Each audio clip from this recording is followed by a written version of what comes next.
자, 여러분 안녕하십니까? 여러분 맨큐의 경제학 챕터 25장 생산과 성장 파트입니다. 자, 605페이지 두 번째 생산성의 역할과 결정 변수 이렇게 나와 있습니다. 자, 우리가 앞에서 살펴본 것처럼 궁극적으로 우리가 행복하게 잘 살기 위한 거죠. 어떤 국민들은 생활 수준이 높고 어떤 국민들은 생활 수준이 낮습니다. 근데 이 생활 수준이 왜 큰 차이를 보이는가? 많은 여러 가지 요인들이 있는데 바로 그거는 생산성의 차이가 바로 생활 수준의 차이로 귀결된다. 이렇게 보시면 되겠습니다. 자, 여기서 생산성이 왜 중요한가? A번 거기 나와 있습니다.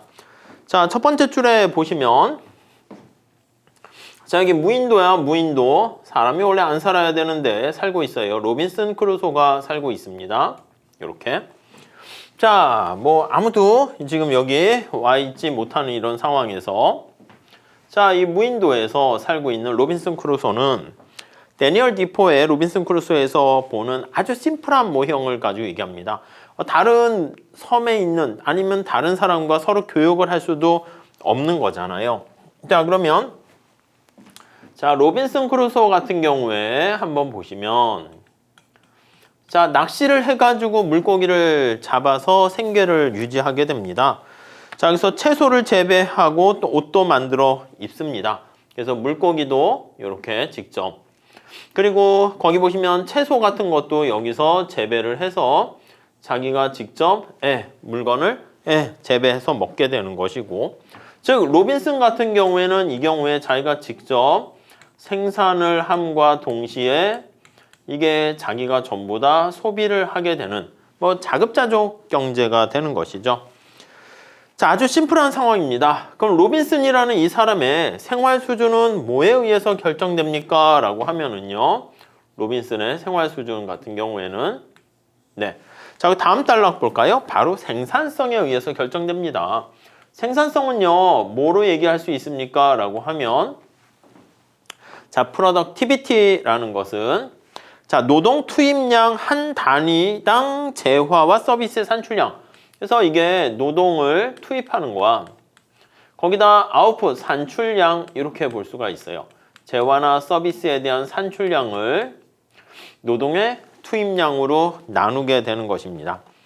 자, 그래서 거기 나와 있는 것처럼 크루소가 낚시를 잘하고 채소를 잘 재배하고 그래서 물고기를 잘 잡는 거죠. 낚시를 잘하고 채소를 잘 재배하고 자, 옷을 잘 만들게 되면 그렇게 잘 하게 되면 풍족한 생활을 하게 되는 것입니다. 그래서 이걸 어떻게 하느냐에 따라서 풍족한 생활이 결정되죠.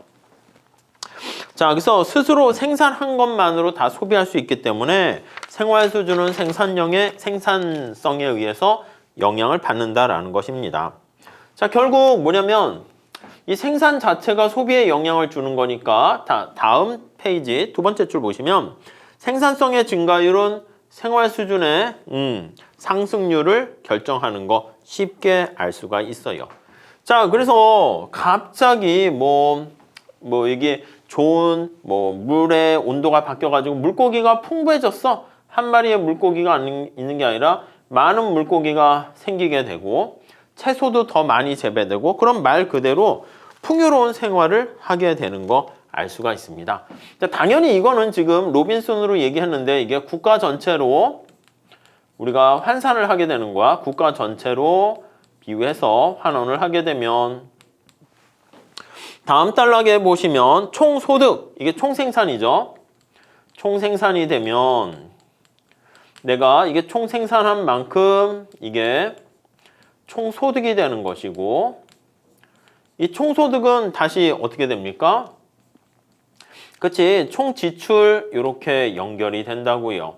그러니까 결국은 이렇게 같아지게 되는 것을 알 수가 있겠습니다. 자, 그래서 앞에서 본 것처럼 미국이 나이지리아 국민보다 훨씬 더 생활 수준이 높다? 그거는 바로 생산성이 높기 때문이고 일본의 생활 수준이 아르헨티나보다 빠른 속도로 증가했다? 생산에 대한 성장률이죠. 증가율은 이게 바로 생활 수준의 증가율로 같이 연결이 된다는 것입니다. 자, 그래서 그런 것들 우리가 체크하시면 될 것 같습니다. 자, 생산성은 그래서 굉장히 중요하고요. 자, 그러면 그 다음 질문을 합니다. 야, 생산성이 어떤 나라는 높고 어떤 나라는 낮은데 생산성을 결정하는 요인은 뭐야? 어떻게 결정되는가? 결정 요인, 결정 변수 우리가 한번 얘기를 해보려고 합니다. 자, 거기 보시면 자, 첫 번째 로빈슨 크루소가 앞에서 얘기한 것처럼 낚싯대를 더 많이 갖게 된 거야. 여기 이제 쭉 해서 낚시를 하는데 낚싯대가 하나 있어가지고 물고기를 잡는 것보다 낚싯대가 여러 개 있는 거야. 그러면 훨씬 더 낚싯대 수가 그러니까 뒤에 나중에 가보면은 자본이라고 볼 수가 있는데요. 이렇게 낚싯대 수 이게 이제 물고기를 얼마나 많이 잡는가를 바로 결정하게 되는 거죠. 자, 그리고 고기를 잡는 기술 이거요. 고기를 잡는 기술. 그러니까 저같이 낚시를 해본 적이 별로 없는 사람은 낚싯대 했는데 이게 입질이 왔을 때 잘 당겨야 되잖아. 밀당을 해야 되는데 그걸 잘하는 사람은 이거 잘 되는데 안 그러면 그냥 다 또 놓치게 되는 경우가 있겠죠. 그리고 또 하나는 섬 주위에 물고기가 얼마나 많이 있는가 거기 보시면 더 좋은 미끼를 얼마나 만들었는가. 그래서 섬 주위에 물고기가 얼마나 풍부한가. 이게 나중에 뒤에 보면 지하자원으로 볼 수 있겠죠. 풍부한가. 자, 그리고 거기 보시면 더 좋은 미끼, 그러니까 더 좋은 낚싯대 이런 거예요. 더 좋은 물고기들이 좋아하는 미끼 같은 것들을 새로 개발했어. 그럼 또 낚시를 많이 성공해서 물고기를 많이 잡을 수 있겠죠. 자, 그래서 이러한 것들이 있잖아. 이게 전부 다 어떻게 보면은 생산성을 높이는 원천이 되겠습니다. 자, 그래서 이게 물적 자본, 인적 자본, 자연 자원, 기술 지식 이렇게 얘기를 하려고 합니다. 자, 그래서 하나씩 다시 한번 볼게요. 이런 것들이 다양한 경제 생산성을 높이는 변수들이다. 이렇게 보시면 되겠어요. 자, 그래서 첫 번째 거기 밑에 보시면 1인당 물적 자원 이렇게 있습니다. 이 근로자 1인당 물적 자본 요거예요. 낚싯대를 생각해 보시면 되겠어요. 자, 첫 번째 줄에 보시면 연장입니다. 도구예요. 도구. 연장입니다. 이러한 연장과 도구가 있으면 어떻게 생산성이 높아지게 되는 걸 알 수가 있겠죠. 자, 거기 보면 또 재화나 서비스 생산에 투입되는 장비나 건축물을 물적 자본 이렇게 얘기합니다. 자, 다시. 자, 피지컬 캐피털 이렇게 얘기하는데 물적이라는 말을 빼기도 할 거야. 앞으로 그냥 자본 이렇게 얘기하면 이렇게 실물 자본을 얘기합니다. 재화나 서비스를 생산하는데 생산 시 투입되는 장비라든가 아니면은 건축물 이런 것들 건축물 뭐 공장의 설비라든가 뭐 빌딩 이런 것들이 있을 거 아니겠습니까? 생산 설비 같은 그런 것들을 우리가 자본 이렇게 얘기를 합니다. 자, 그래서 607페이지 한번 보세요. 자, 도구나 연장이라고 말씀을 드렸죠. 첫 번째 줄에 보시면 자, 이제 로빈슨 크루소가 아니라 이제 목수라고 했습니다. 목수가 가구를 만들 때 톱, 선반, 기계, 드릴 프레스 등 연장을 사용하는데 이런 도구와 연장이 풍부하면 풍부할수록 어떻게 됩니까? 더 빠르고 정확하게 일을 할 수가 있습니다. 성과가 좋아지겠죠. 요즘 같은 경우에는 우리는 연장이 뭐야? 공부할 때 뭐 노트북이라든가 컴퓨터라든가 이런 겁니다. 그리고 빠르고 정확하게 성과를 달성할 수가 있게 되는 것이죠. 생산성이 올라가는 것입니다. 자, 그리고 또 거기 나와 있는 것처럼 기본적인 도구만 사용하는 목수보다 정교한 장비를 사용하는 목수가 더 같은 기간 동안 더 많은 가구를 만들어낼 수가 있게 되는 것이죠. 자, 이런 것들을 우리가 뭐라고 얘기하냐면 이거를 앞에서 본 것처럼 이런 것을 생산 요소라는 인풋이라고 얘기를 하게 됩니다. 아시겠죠? 네, 이렇게요. 자, 인풋, 자본은 거기 나와 있는 것처럼 지금 이 자본이라고 다시 봅니다. 이 자본이라는 것은 과거에 생산된 거야. 거기 두 번째 달랑 두 번째 줄 보세요. 자본이라는 생산 요소 특징은 요소 자체가 생산된다는 점인데 자본은 과거 생산에서 창출된 산출물로서 현재 생산 과정에서 투입되는, 그러니까 현재 생산 과정에서 투입되는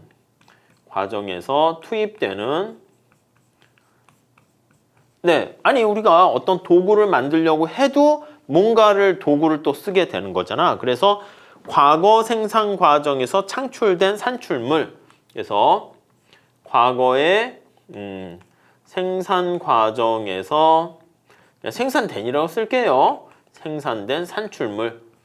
그러니까 과거에 뭔가를 만들었는데 그게 지금 인풋에 투입되는 것들, 그걸 자본이라고 얘기합니다. 자, 그래서 거기 보시면은 선반의 기계를 이용해서 탁자의 다리를 만든다라고 하면 이 선반 기계 있잖아. 지금 얘기한 것처럼 그게 과거에 만든 산출물이 되는 거 알 수가 있습니다. 이게 이제 첫 번째. 다음 두 번째 볼까요? 자, 근로자 1인당 인적 자본입니다. 근로자 1인당 인적 자본. 인적 자본이라고 들어보셨죠? 휴먼 캐피탈 이렇게 얘기하는데 이것도 중요하게 된 것이에요. 그래서 거기 보시면 인적 자본은 근로자들이 교육, 훈련, 경험을 통해 습득된 지식과 기술을 얘기합니다. 그래서 뭔가 지식과 기술 이렇게 되는데 이게 이제 뭐를 기반으로 해서 얻어지게 됐냐라고 하면 우리가 이제 학교 교육도 받고 교육은 계속 받아야 되지 않습니까? 이제 훈련은 이제 학교를 졸업해서 이제 직장 교육을 받고요. 어차피 평생 교육하는 거 아니겠습니까? 또 일하는 가운데서 얻게 된 경험이라든가 노하우 이런 거 그런 것들이 다 인적 자본이다라고 보시면 되겠습니다. 자, 그래서 인적 자본에는 세 번째 줄에 유아교육, 초등교육, 중고등, 대학, 성인 노동 인구들이 현장 직업 훈련을 통해 얻은 것 모든 게 다 포함이 되는 거예요. 자, 인적 자본과 물적 자본은 맥락이 비슷합니다. 전부 다 인풋으로 투입되는 건데 거기 보시면 얘네 둘의 공통점은 뭐야? 이 공통점은 생산성을 높인다라는 게 공통점이에요. 그래서 생산성을 높이게 됩니다. 향상하게 됩니다. 네, 이렇게요. 자, 이게 하나의 특징이고요. 자, 그 다음에 거기 보시면 그런데 인적 자본을 생산하기 위해서는 교육을 받기 위해서는 훈련 받기 위해서는 이런 거 경험을 얻기 위해서는 거기 나와 있는 것처럼 교사, 도서관, 책, 시간 투입 이런 것들이 있어야 됩니다. 네. 자, 그래서 학생은 거기 나와 있는 것처럼 장차 생산 과정에 투입될 인적 자본을 생산하는 중요한 역할을 수행하는 근로자다 이런 표현을 쓰고 있습니다. 자, 그 다음에 네. 자, 세 번째는 자연자원 이렇게 있네요. 근로자 1인당 자연자원. 뭐 쉽게 알 수가 있겠죠. 자연자원. 뭐 석유라든가 나무라든가 등등 뭐 이런 자연자원이 되는 거예요. 내추럴 이런 말을 썼습니다. 자, 두 번째 줄에 자연에 의해 제공되는 건데 땅, 토지 아니면 거기 강 또는 광물 이런 것처럼 자연에 의해서 등 자연이 제공하는 거야. 자연이 제공하는 모든 것들. 네, 이런 것들을 자연자원 이렇게 보시면 되겠습니다. 자, 근데 거기 보시면 회복이 가능한 게 있고 회복 불가능한 걸로 나누게 됩니다. 자, 거기 보시면 산림 같은 게 회복 가능한 자원이야. 회복의 가능성 가지고 우리가 분류를 하네요. 그래서 산림, 나무 같은 것들은 어떻게 됩니까? 이거 다 이렇게 베면 다시 또 거기서 심어서 클 수가 있습니다. 묘목을 심어가지고 다시 목재를 얻을 수 있는데 자, 회복이 불가능한 자원도 있습니다. 회복이 이렇게요. 불가능. 뭐가 있는데 거기 보니까 석유 이런 것들은 회복이 불가능해요.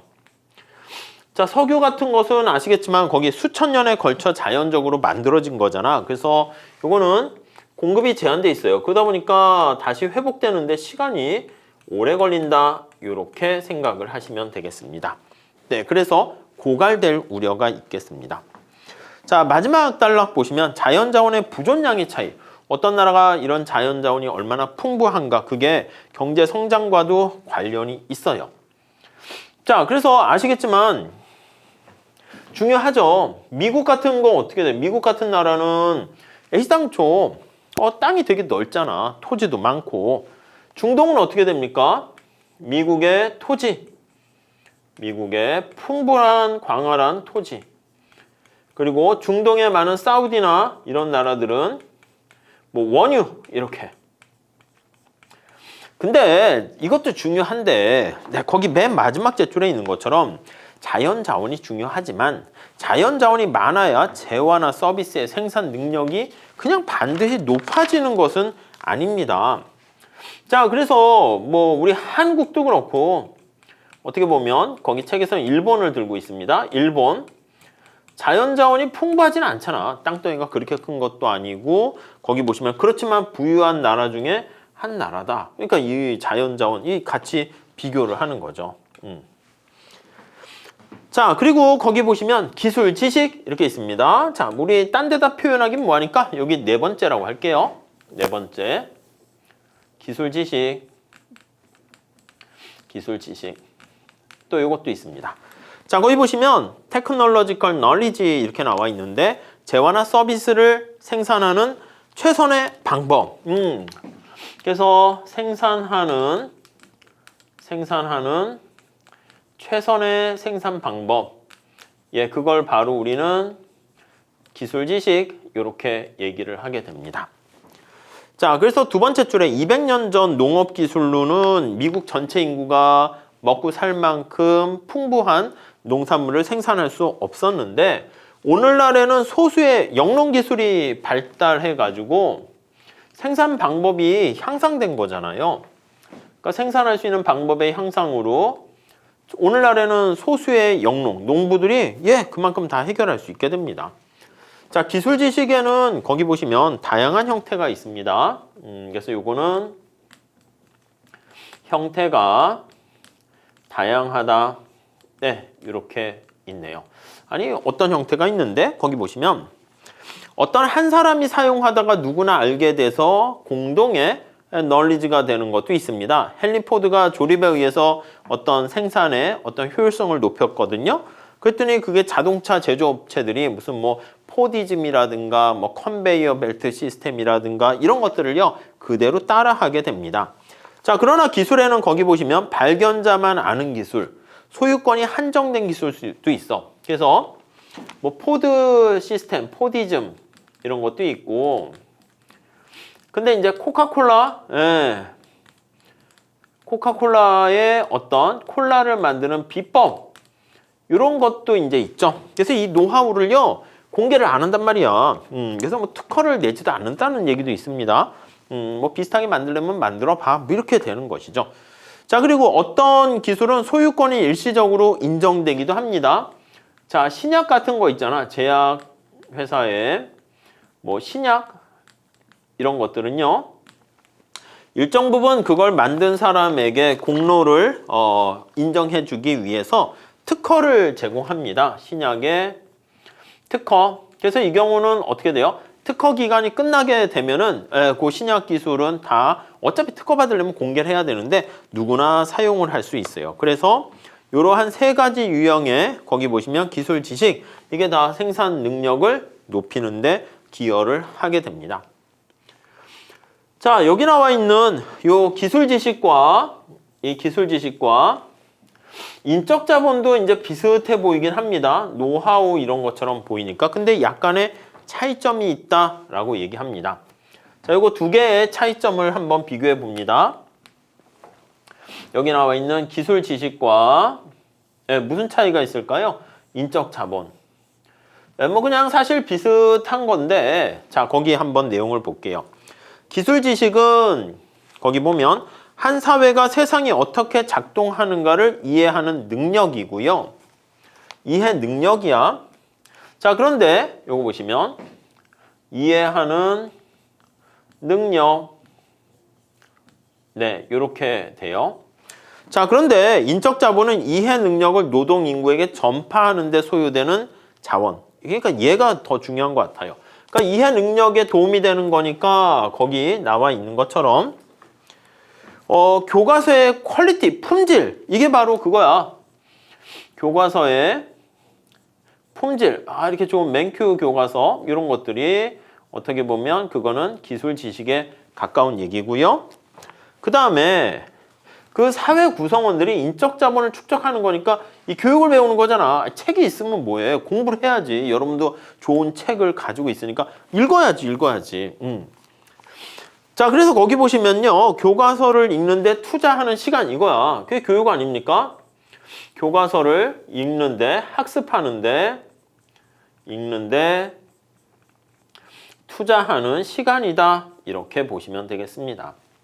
저도 이거 수업을 좀 편하게 하려면 그냥 PPT 뭐 이렇게 출판사에서 제공해 주는 걸 가지고 읽으면서 자, 이렇죠? 하고 뭐 이런 거 다 뭐 알잖아요. 물적 자본, 인적 자본, 자연 자원, 또 기술 다 중요한 거죠. 이렇게 하면은 다 끄덕끄덕 하는데 이 교과서 저자분이 얘기하고자 하는 약간 디테일한 이런 내용까지는 이렇게 흡수를 잘 못하는 것 같아요. 마음이 내용이 뭐 어려운 건 없잖아요. 그래서 쓱쓱쓱 하게 되는 거니까 제가 이렇게 저도 판서하면서 천천히 하는 거. 이거 뭐 내용이 별거 아닌데 그래도 이렇게 꼼꼼히 보는 거랑 대충 보는 거랑 이 나중에 이게 좀 이해도라든가 또 거기서 이제 더 파생돼 나가는 그런 게 좀 달라지지 않을까 합니다.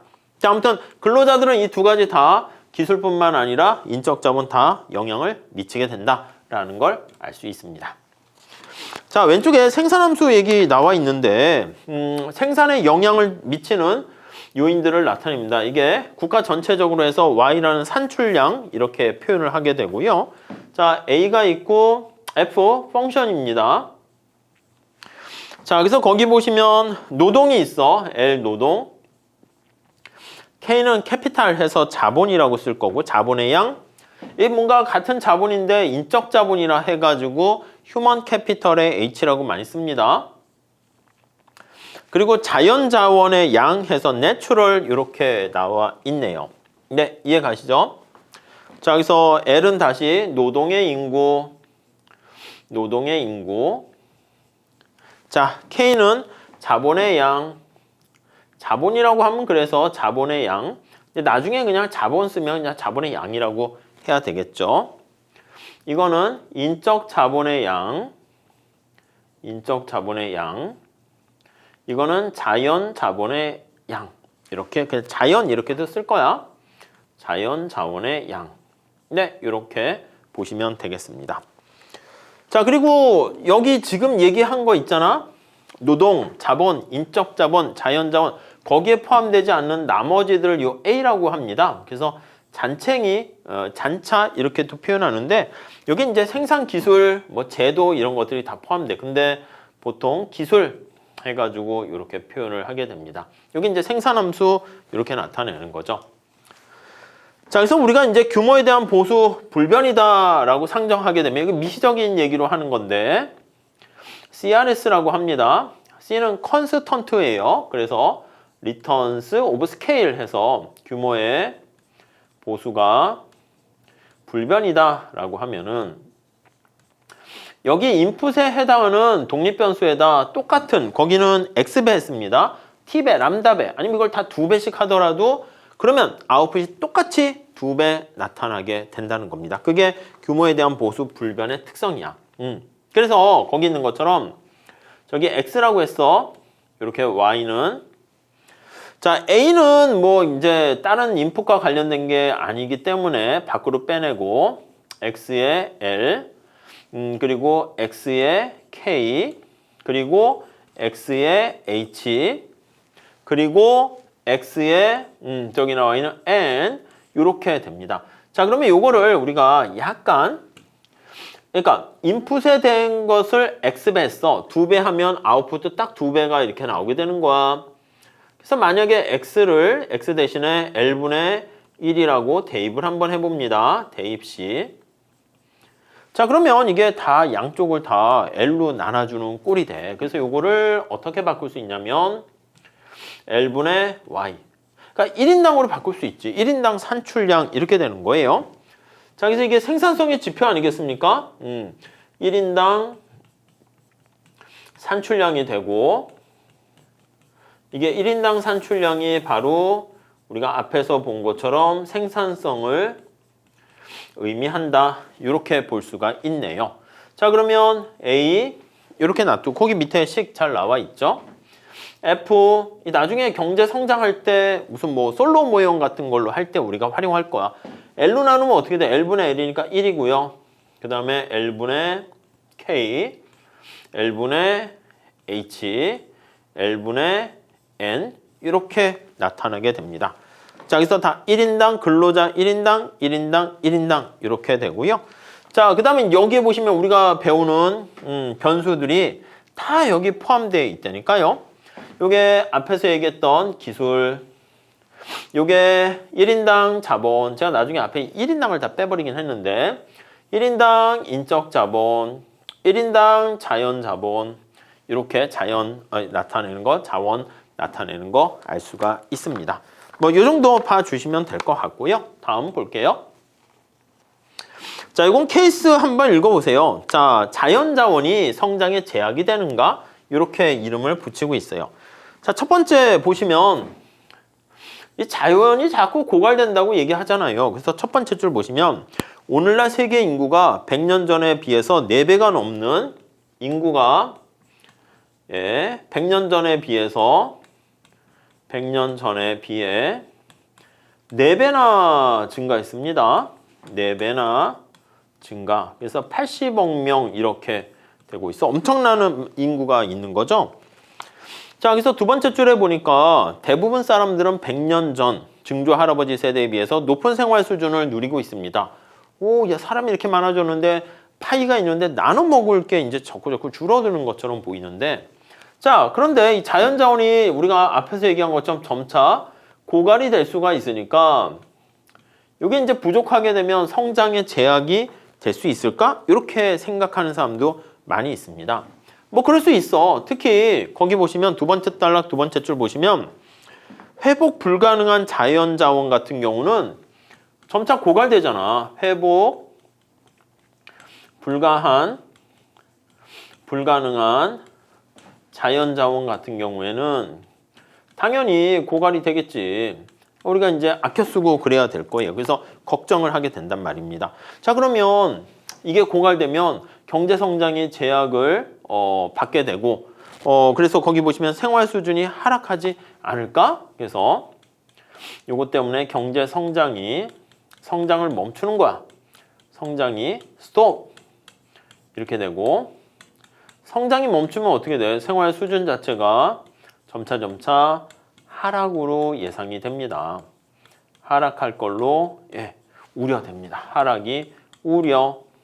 네, 실제 뭐 그런 경우도 많이 있었습니다. 자, 그런데 다음 단락 보시면 대부분의 경제학자들은 but 이렇게 생각하지 않습니다. but 걱정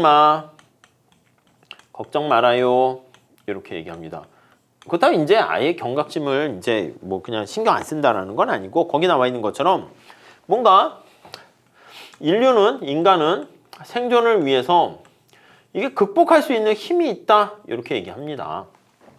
예전보다 더욱더 이제 이런 고갈이 우려가 되니까 거기 보시면 많이 개선됩니다. 자동차 같은 경우에 연비가 높게 들고 연비와 열 효율입니다. 연비가 높은 자동차를 만들고 또 열 효율이 굉장히 좋은 효율성 있는 열 효율이 높은 역시 연비가 높은 이런 것들. 자, 그래서 거기 보시면 새로운 이제 재사용으로 불가능한 자원 같은 것들이 줄고 휘발유를 대체할 만한 에탄올 같은 신연료 이런 것들도 등장합니다. 이제 이래가지고 이제 연료를 이제 개발하거나 새롭게 대비하는 방법들 등장하게 돼요. 자, 그래서 마지막 단락에 보시면 70년 전에는 어떻게 했냐면 거기 보면 주석과 구리의 자원 보존론자들은 예를 들면 주석과 구리 이게 중요하단 말이야. 주석과 뭐 구리 이런 것들이 고갈 우려 때문에 이렇게 많이 있었습니다. 그래서 거기 보시면 식기를 만드는데 사용되거나 구리는 전화선을 이제 주로 이제 초고속 인터넷 이런 거 할 때 이제 구리를 주로 사용하게 되는 것이죠. 근데 우리는 어떻게 돼? 시간이 가면서 이런 것들이 고갈되면서 다른 걸로 대체하는 방법을 대안이라고 할 수 있겠죠. 대안을 마련하게 되었다. 이렇게 보시면 되겠습니다. 그래서 610페이지 보시면 전화선은 모래를 원료로 생산되는 광섬유 케이블을 이용하게 되고요. 이게 뭐야? 기술 진보 아니겠습니까? 요게 기술 진보 이렇게 볼 수가 있어요. 진보라고 할 수 있겠죠. 자, 그래서 거기 보시면은 과거에는 꼭 필요한 필수적인 자연자원이 이제는 뭐 그렇지 않다라는 겁니다. 근데 이렇게 인간이 극복하게 된 거 알 것 같은데 야, 이거의 극복의 원천은 뭐가 있냐라고 하면은 이걸 좀 보셔야 되는데 극복의 원천에는 시장의 원리가 담겨 있습니다. 그래서 두 번째 단락에 볼게요. 자, 시장 경제에서 희소성이 시장 가격에 반영됩니다. 희소성이 시장 가격에 반영돼. 자, 이게 무슨 말이야? 아니, 앞에서 얘기한 것처럼 주석이라든가 구리라든가 이게 고갈 우려가 자꾸 생기게 되면 어떻게 됩니까? 구하기가 어렵잖아. 그러니까 수요는 많은데 공급이 줄어들게 되면 그 희소성이 반영이 돼서 가격에 영향을 미친다니까? 그러면 가격이 어떻게 해? 가격이 상승한다고. 가격이 상승한다고요. 그럼 우리가 뒤에 앞으로 얘기할 건데 경제 주체들은 이런 고갈이 우려가 되면 가격이 상승하게 되고요.